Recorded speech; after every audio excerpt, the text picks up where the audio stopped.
जैसा कि आप लोग को पता है कि हम लोग दो चर वाले रैखिक समीकरण पढ़ रहे हैं, जिसमें से प्रश्नावली 3.1 के कुछ क्वेश्चन हम लोगों ने बनाया, क्वेश्चन नंबर 1 और क्वेश्चन नंबर 2। आज हम लोग क्वेश्चन नंबर 3 देखेंगे। जो क्वेश्चन नंबर 3 है वो क्वेश्चन नंबर 2 की तरह ही है, बस अंकों का फेर है और कुछ नहीं। तो चलिए सबसे पहले हम लोग क्वेश्चन को समझते हैं। 2 केजी सेब और 1 केजी अंगूर का मूल्य किसी दिन 160 रुपये था। 1 महीने बाद 4 केजी सेब और 2 केजी अंगूर का मूल्य 300 रुपये हो जाता है। इस स्थिति को बीजगणितीय तथा ज्यामितीय रूप में व्यक्त करना, अर्थात समीकरण में बदलना है और फिर उस समीकरण का हम लोग क्या करेंगे, ग्राफ बनाएंगे, है ना, और देखेंगे कि इसका हल निकलता है या नहीं निकलता है ना। इस क्वेश्चन को अगर आसान शब्दों में समझना है तो आप अपने से रिलेट कर सकते हैं। मान लीजिए कि आप किसी फल वाले दुकान के यहाँ गए और आपने पूछा, भैया मुझे 2 केजी सेब और 1 केजी अंगूर दीजिए। आपने पूछा, भैया कितना हुआ? दुकानदार वाले ने बोला कि 160 रुपये हुआ। आपने उसे 160 रुपया दे दिया, है ना। आपने ज़रा सा भी पता नहीं किया कि किस हिसाब से आप लिए, यानी कि 1 केजी सेब का दाम और 1 केजी अंगूर का दाम क्या था, है ना।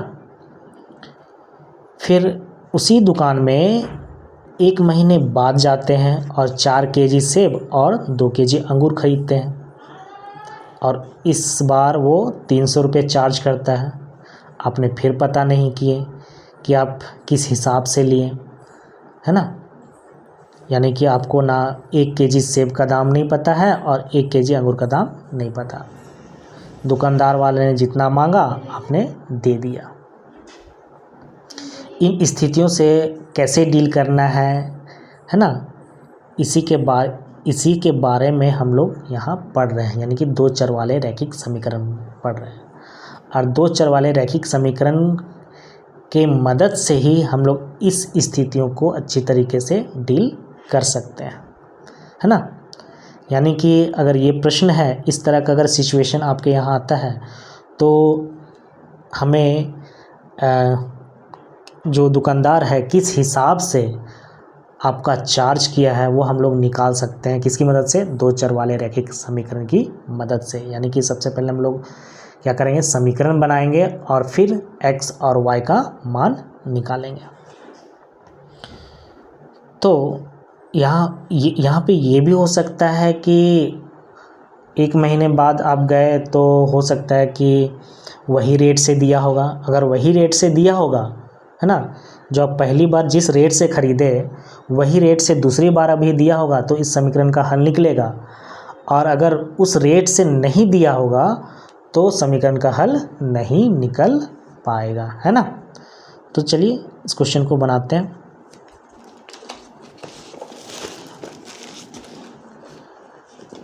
तो क्योंकि मुझे 1 केजी सेब और 1 केजी अंगूर का दाम तो पता नहीं है, तो सबसे पहले हम लोग मानते हैं, माना 1 केजी सेब का दाम x रुपये हम लोगों ने मान लिया, ठीक है। और 1 केजी अंगूर का दाम हम लोगों ने y रुपये मान लिया, ठीक है। अब जैसे हम लोग बनाते हैं, पिछला इतना भी क्वेश्चन है हम लोगों ने बनाया उसी हिसाब से हम लोग बनाएंगे इसको भी। तो प्रश्न से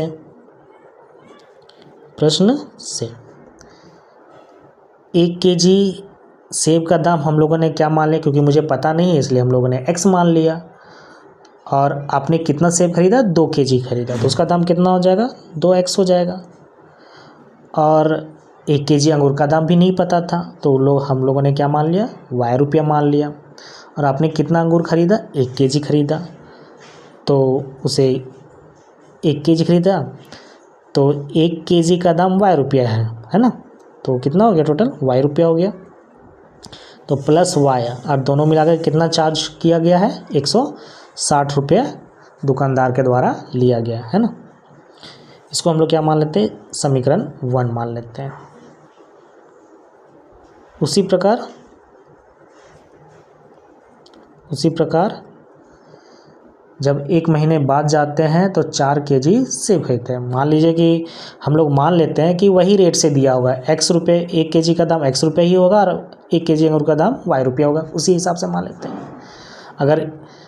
अगर समीकरण का हल निकल के आएगा तो x और y का मान भी निकल पाएगा, है ना। अगर उस रेट से नहीं दिया होगा, यानी कि दाम बढ़ा होगा, 1 केजी सेब का दाम बढ़ गया होगा, 1 केजी अंगूर का दाम बढ़ गया होगा या घट गया होगा, तो उस स्थिति में इस समीकरण का हल नहीं निकल पाएगा। हम लोग ग्राफ में भी देख पाएंगे, है ना। उसी प्रकार जब आप लोगों ने 4 केजी सब खरीदा, 1 केजी का दाम x रुपया है तो 4 केजी का दाम कितना हो जाएगा, 4x हो जाएगा। फिर आप लोगों ने क्या खरीदा, 2 केजी अंगूर खरीदा, तो 1 केजी अंगूर का दाम y रुपया है तो 2 केजी अंगूर का दाम कितना हो गया, 2y हो जाएगा। और दोनों मिला करके कितना कुल चार्ज किया गया, दुकानदार के द्वारा कितना लिया गया, टोटल 300 रुपया लिया गया। इसको हम लोग मान लेते हैं समीकरण 2 मान लेते हैं, कोई दिक्कत नहीं। अब समीकरण 1 से हम लोग क्या करेंगे, y का मान निकालेंगे, है ना।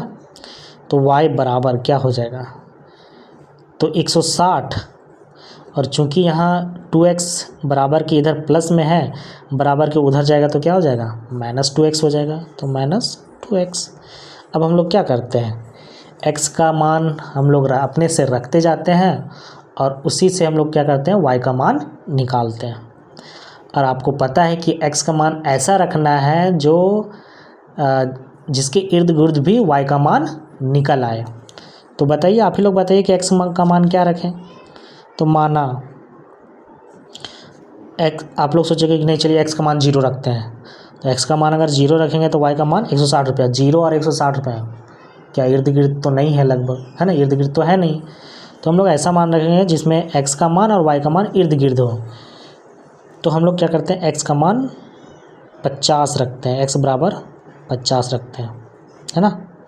तो y बराबर देखिए क्या निकल के आता है, y बराबर 160 माइनस 2 गुने 50।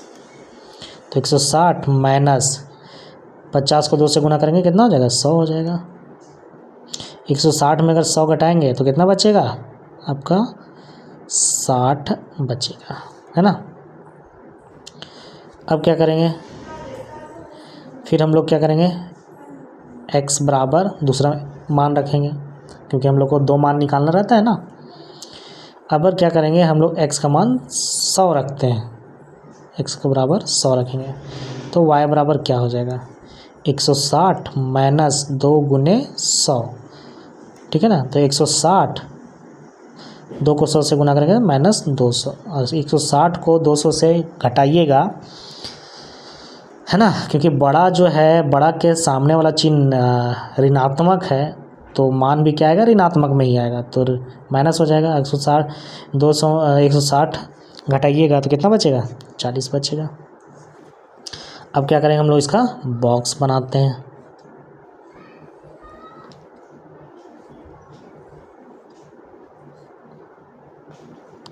ये x और ये y, x का मान हम लोगों ने क्या रखा था, 50, तो उस हिसाब से y का मान क्या निकला, 60। अब देखिए x का मान हम लोगों ने क्या रखा, 100 रखा, उस हिसाब से y का मान कितना निकला, -40 निकला, कोई दिक्कत नहीं। तो चलिए, ये तो समीकरण 1 का काम हो गया। अब हम लोग क्या करेंगे, समीकरण 2 का काम करेंगे। तो समीकरण 2 से, ठीक है, समीकरण 2 में से हम लोग क्या करेंगे, y का मान निकालेंगे। तो 2y बराबर, चूँकि यहाँ 4x प्लस में है, बराबर के इधर जाएगा तो -4x हो जाएगा, तो 300 माइनस 4x। अब आप देख सकते हैं कि चूँकि हमें y का केवल मान निकालना रहता है, तो ये y जो है 2 के साथ गुना में है, तो ये 2 गुना में है, बराबर के उधर हम लोग लात मार के भेज देते हैं। तो जैसे ही वो इधर आएगा, बराबर के इधर आएगा, तो वो किस में चला जाएगा, बटा में चला जाएगा, यानी भाग में चला जाएगा। 300 माइनस 4x बटा में 2, कोई दिक्कत नहीं। अब हम लोग क्या करेंगे, x का मान रखेंगे। माना x बराबर, बोलिए आप ही लोग बोलिए x का मान क्या रखें, x का मान क्या रखें, तो x का मान ऐसा रखना है जैसे कि y का मान x के मान के इर्द गिर्द ही आ जावे। तो हम लोग क्या करते हैं, x का मान 50 रखते हैं, है ना। तो y का मान क्या आएगा, 300 माइनस 4 गुने 50 बटा में 2। तो 300 माइनस 4 पच्चे 20 यानी कि 200 बटा में 2। तो 300 में से 200 घटाइएगा तो बचेगा 100 बटा में 2। अब ये काटिए, 100 को 2 से काटिएगा तो कितना बार में जाएगा बताइए, 50 बार में जाएगा। तो y का मान कितना आ गया, 50, है ना। फिर ये तो एक मान हम लोग निकालें, अब दूसरा मान रखते हैं। x बराबर क्या रखते हैं हम लोग, 100 रखते हैं ना, 100 रखते हैं, ठीक है। तो y बराबर क्या हो जाएगा, x बराबर 100। तो x बराबर 100 रखेंगे तो 300 माइनस 4 गुने 100 बटा में 2। तो 300 इधर माइनस 400 बटा में 2। तो चूँकि यहाँ 400 के सामने जो है ऋणात्मक है, इसलिए इसका मान भी क्या आएगा, ऋणात्मक में आएगा। 400 में 300 घटाइएगा तो बचेगा कितना, 100 और बटा में 2। अब इसको काटिए तो 50 बार में कट जाएगा, तो कितना आएगा, -50। अब हम लोग क्या करेंगे, इसका बॉक्स बनाएंगे, है ना।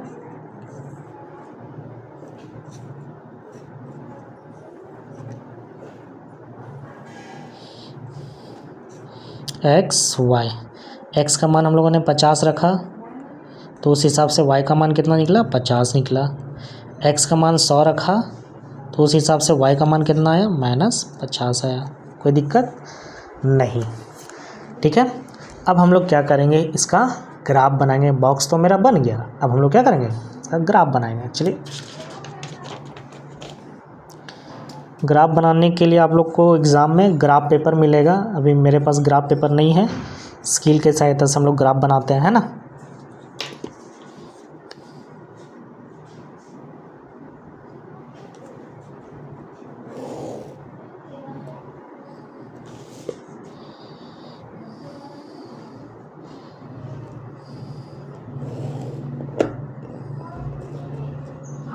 सबसे पहले हम लोग को क्या देखना रहता है कि बॉक्स में देखना रहता है कि x का मान अधिकतम कहाँ तक गया। x का मान देख रहे हैं अधिकतम 100 तक गया, है ना।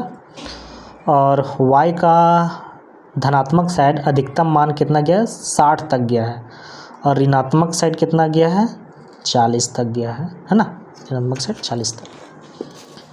तो हम लोग इसका अंतराल बांटेंगे, वो 10-10 का बांटेंगे ताकि आसान हो बनाने में। ये आप लोग को पिछला क्वेश्चन बनाते समय ही बता दिए थे कि अंतराल जो लेना है वो किस हिसाब से लेना है। इस हिसाब से लेना है कि आपका एक कॉपी में पूरा ग्राफ बन जाए। यहाँ पे हम लोग 10 का अंतराल लेते हैं। 1 हो गया, 2, 3, 4, 5, 6, 7, 8, 9, 10। ये x अक्ष हो गया। अब ये x अक्ष धनात्मक साइड। अब हम लोग y अक्ष धनात्मक साइड में कितना गया है, अधिकतम 60 तक गया है।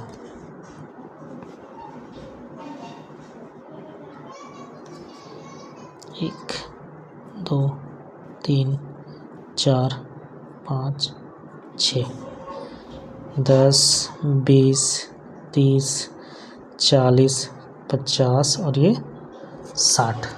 कोई दिक्कत नहीं, ठीक है ना। और ऋणात्मक साइड कितना गया है, 50 तक गया है।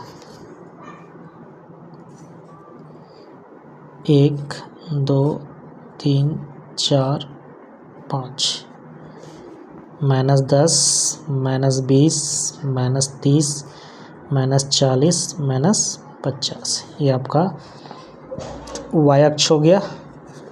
ये x डैश ऋणात्मक साइड, ये y डैश ऋणात्मक साइड। अब हम लोग क्या करते हैं, निर्देशित करते हैं, बिंदुओं को क्या करते हैं, जो x और y का मान है उसको हम लोग क्या करते हैं, ग्राफ में हम लोग क्या करते हैं, निर्देशित करते हैं। तो सबसे पहले इस बॉक्स के लिए करेंगे, समीकरण 1 के लिए करेंगे। x बराबर 50 था, x का मान 50 है तो y का मान क्या आ रहा है, 60। x की तरफ 50 चलेंगे तो y की ओर 60। अच्छा इधर नहीं रखे ना मान, पहले इधर लिख लेते हैं। 10 20 30 40 50 60 70 80 90 और यहाँ पे 100। x 50 y 60, x 50 और y 60। तो इसको सीधा बनाने के लिए, सीधा रखने के लिए हमको स्केल की सहायता तो लेनी ही पड़ेगी ना।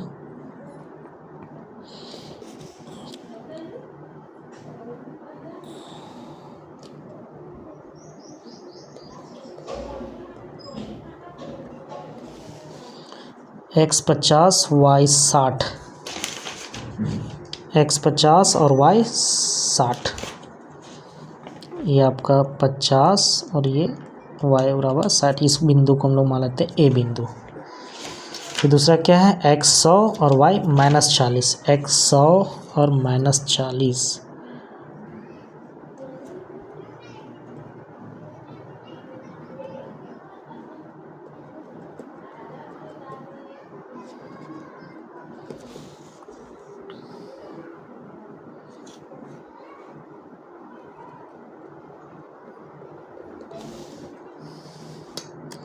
ये बिंदु x 100 और y -40, इस बिंदु को मान लेते हैं बी। अब क्या करते हैं हम लोग, ये दोनों बिंदु को मिला देते हैं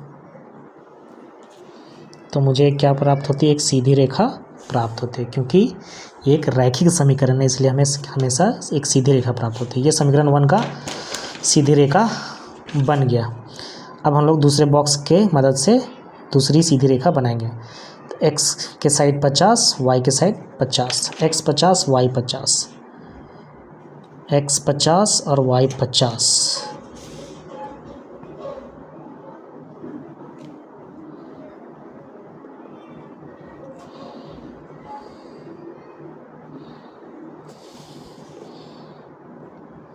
इस बिंदु को मान लेते हैं सी बिंदु।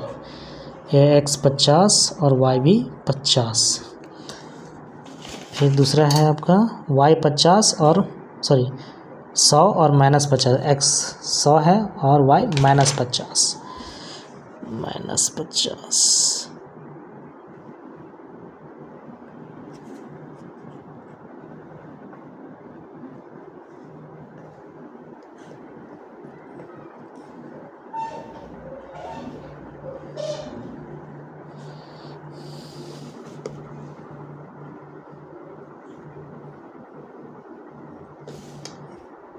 ये बिंदु आएगा डी बिंदु। 100 x साइड 100 और y साइड -50।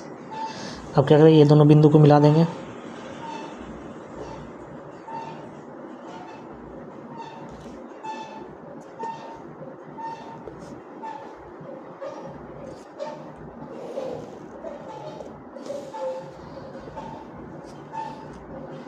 क्या देख पा रहे हैं, इस ग्राफ में हम लोग यही देख पा रहे हैं कि दोनों रेखाएं एक दूसरे को कहीं पर भी प्रतिच्छेद नहीं कर रही हैं।